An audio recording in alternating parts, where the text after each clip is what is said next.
welcome back to the channel. I've got my Bosveld Blikkie behind me. It's my ultralight camper. I can take a bike on it, but for this trip we're not going to need it. So let's get it loaded up. I want to give you guys a walkthrough and show you some features. This is the bad boy over here, sub 750 kg, so you can actually just move it with one hand. But however, I am going to need two to load it up. So let me hook you guys on the car and show you what it's about. Now that the Bosveld Blikkie is hitched, let me tell you a little bit about it and show you some of the features. So first things first, it's got two doors. Here's your side door over here, nice and easy to open. One key does both locks, that does lock against there. And then at the back, this back door becomes an awning, nice size awning as well. So you don't have to worry about an extra awning at the back. It does have shocks, that helps lift it up. There is a lock, so that if pressure changes, you're not going to have to stress about that. Then as far as the kitchenette goes, we've got a full-size sink. We've also got a full-size tap. Our water pump switch is just down here. You'll hear it prime, and then you can use it as you want. It's also got a nice feature like that. Then we've got our kitchen light with 3 color modes. We do also have a wine glass holder. These just actually push in. We've got our USB at the back, a voltmeter, as well as we can change the exterior light from a white like that. You flick the switch down and it goes to a yellow. So also, if there's bugs, you can change that. We've obviously got a nice work surface over here. I normally put my coffee machine here in the corner. Then on our drawer sliders, we can fit ammo boxes here, but I do prefer the clear boxes. You can see what's going on in there. But we got the kitchenette at the top. The bottom, just some camping supplies, the gas stove. And I really like these stoves because you can get these gas bottles just about anywhere. So it's nice and simple. You don't have to carry a 9 kg around. Really makes life easy. Once again, that just pops in. These are soft closing, so you'll see they don't want to just pull out, and they also nice and easy to close. Then if we take a step out, you'll see we've got an awning up at the top there. That's nice and easy to deploy. Any awning can be fitted there. This is just one that I prefer. Then moving into the living quarters, we got 2 locks on each door. They are the same key as the back door as well.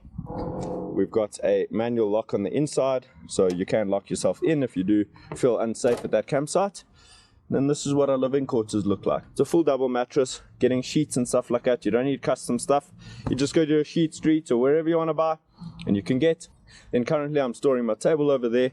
Over here you can see we've got a 220 volt pass through, so that lets me plug in my coffee machine and things like that.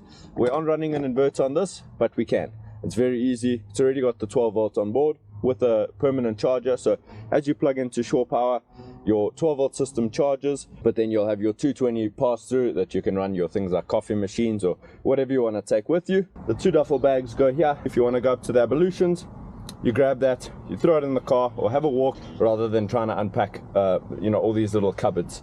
We've got a USB in the front, another USB in the front, so you can charge phones while you're busy sleeping. Also things like Bluetooth speaker, that sort of a thing. Then up in the roof, we've got a nice big main light with a set of switches here. So that's your main light there, and this is your exterior light. We do also have a window on each side. We didn't want to go too big. If you go too big, you're going to let in too much heat or too much cold, depending on what temperature you're in, because these aren't insulated. However, our walls are, so we'd prefer to keep it that way. So a little bit smaller there. The windows are set up in such a way that you can just crack them down a little bit, get some fresh air in there, even if it's raining. So you don't have to have your awning out to obviously have that cover. When it comes to camp setup, I literally pull my awning out, put my ground sheet down. We've got 2 of these legs, 1 on each side. So you're going to grab, there it is, you're going to grab your drill. You're going to be able to come here, just like that. There we go. Sorry, this is one-handed, so it's a bit more cumbersome. There it is. Now I know I've probably left out a whole bunch of things, but I am trying to cover it all in this video. So very quickly, underneath we've got our 60-liter tank. That lets us pull up pretty much anywhere on camp. We just run an extension for power and we don't have to stress about the rest. If it's a quick camp like 2-3 days, we can actually just run off battery power.